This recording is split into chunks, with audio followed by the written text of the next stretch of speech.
Hai nice people, today we are going to study about recount text. Hari ini kita akan belajar tentang recount text. Recount text is text which tells about something happened in the past. Jadi, recount text adalah teks yang menceritakan kembali tentang sesuatu yang terjadi di masa lampau.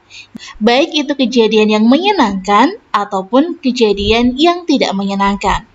Misal, kejadian yang menyenangkan adalah liburan, kemudian pergi ke kebun binatang bersama teman-teman, atau camping. Contoh yang tidak menyenangkan misalnya kejadian ketika waktu kecil kamu jatuh dari sepeda. Nah, kejadian-kejadian di masa lampau yang diceritakan kembali itu disebut dengan recount text.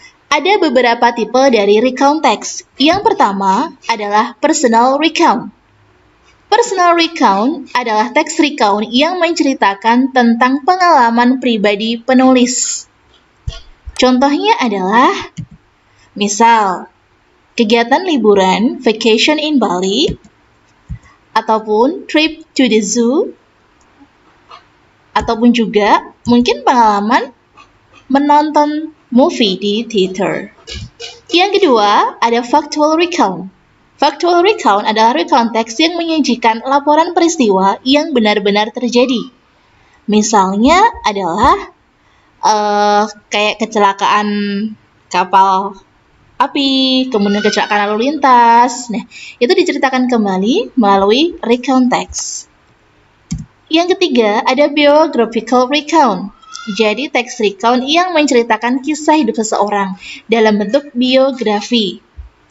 Contohnya adalah misalnya biografinya dari Ki Hajar Dewantoro.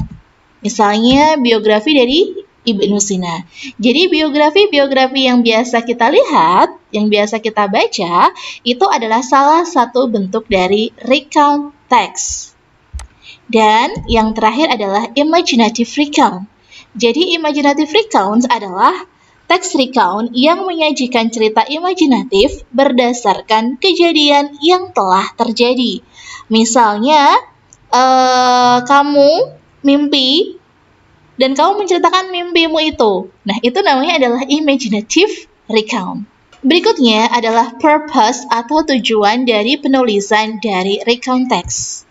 Ketika di dalam soal ada pertanyaan, why is the text written? Atau the text is written for? Ataupun what is the purpose? What is the social function? And what is the writer's intention? Jadi ketika ada soal di teks, menceritakan tentang the text is written for, kemudian ada kata-kata purpose di sini, and then social function, dan juga intention. Ini adalah kata-kata kuncinya. Berarti teks soal di sini itu menanyakan tentang purpose atau tujuannya. Nah, the purpose of recount text yang pertama adalah to share unique or unusual experience, atau untuk mengeser pengalaman yang unik.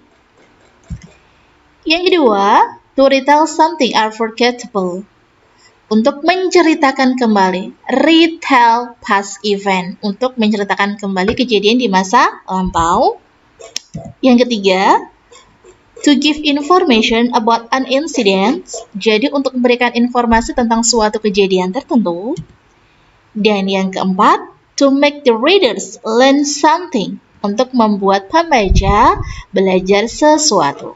Nah, kata-kata yang saya tulis dengan huruf hitam, warna hitam, ini adalah kata kuncinya. Jadi kalau misalnya ada pertanyaan ini, maka jawabannya tinggal milih salah satu. Apakah share experience, ataukah retell, ataukah give information about an incident, ataukah to make the reader learn something. Berikutnya, the generic structure of recount text. Yang pertama, ada orientation. Orientation adalah pengenalan informasi tentang siapa, di mana, dan kapan itu peristiwa terjadi. Contohnya adalah, ini ada gambar seperti liburan begitu. Ini contoh liburan holiday in Jeju. Ini adalah orientation. Last month, Saripudin and his friends spent their holiday in Jeju Island. Nah, karena ada last month artinya kapan waktu itu terjadi dan siapa sih yang pergi liburan. Saripudin and his friend, mereka ngapain liburan in Jeju Island, di mana tempatnya yaitu di Jeju. Ada kapan, kemudian ada siapa, dan juga ada di mana. Ini di paragraf pertama, maka ini adalah orientation-nya. Yang kedua, ada events. Events adalah rangkaian peristiwa yang ada di dalam cerita. Jadi kegiatan apa saja yang dilakukan oleh si participant tersebut. Misal, holiday in Jeju kegiatannya apa aja? Pertama, mereka makan-makan. Kemudian main kapal-kapalan, bikin kapal-kapalan, gambar, melukis misalnya. Kemudian juga dia juga main kino. Jadi kegiatan-kegiatannya yang dilakukan di sini seperti makan siang bersama, bermain, kemudian melukis, kemudian bermain kano, itu adalah urutan-urutan kegiatan yang mereka lakukan. Nah, urutan-urutan kegiatan yang mereka lakukan ini disebut dengan events. Berikutnya adalah reorientation. Reorientation ini biasanya berisi tentang kesan dari peristiwa yang dialami.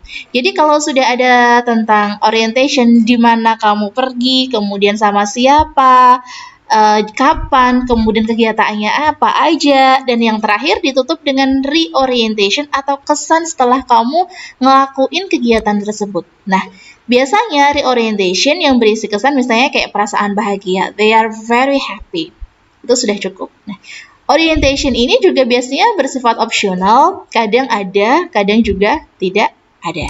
Berikutnya, kita ke language features atau tata bahasanya. Di dalam recount text ini menggunakan past tense. Misal contoh kalimat past tense-nya adalah I went to Bali last week. Jadi menggunakan kata when, verb 2, kemudian I spent my holiday in Bandung, we are very happy. Jadi menggunakan kata kerja masa lampau. Yang kedua, menggunakan adverb of time. Adverb of time yang digunakan di dalam recount text itu jelas. Seperti last week, 2 years ago, 5 months ago, kemudian dan lain sebagainya gitu. Jadi jelas gitu kan. Yang ketiga, menggunakan action verb. Action verb adalah kata kerja. Misalnya kayak played, worked, kemudian bought, dan lain sebagainya. Ada conjunction. Conjunction ini kata penghubung, misalnya after that. Biasanya kan kalau misalnya kita ngelakuin sebuah kegiatan, itu setelah ini, after that setelah itu, kemudian next berikutnya. Itu adalah language features dari recount text. Berikutnya, kita akan mencoba untuk menganalisis tentang language features-nya dan juga generic structure-nya dari recount text. Nah, ini merupakan teks recount text karena dia diawali dengan yesterday. Yesterday itu jelas adverb of time-nya.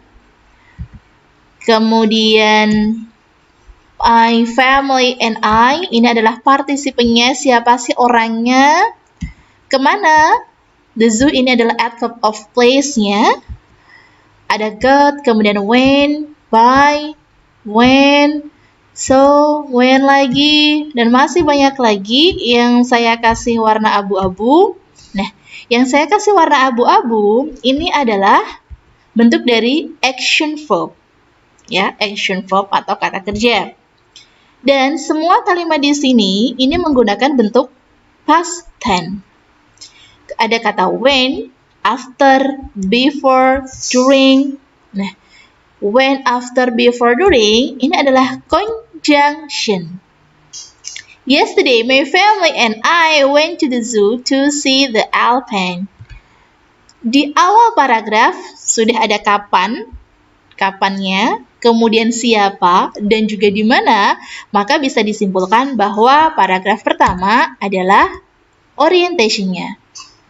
Dan yang berikutnya, untuk paragraf 2, dan seterusnya.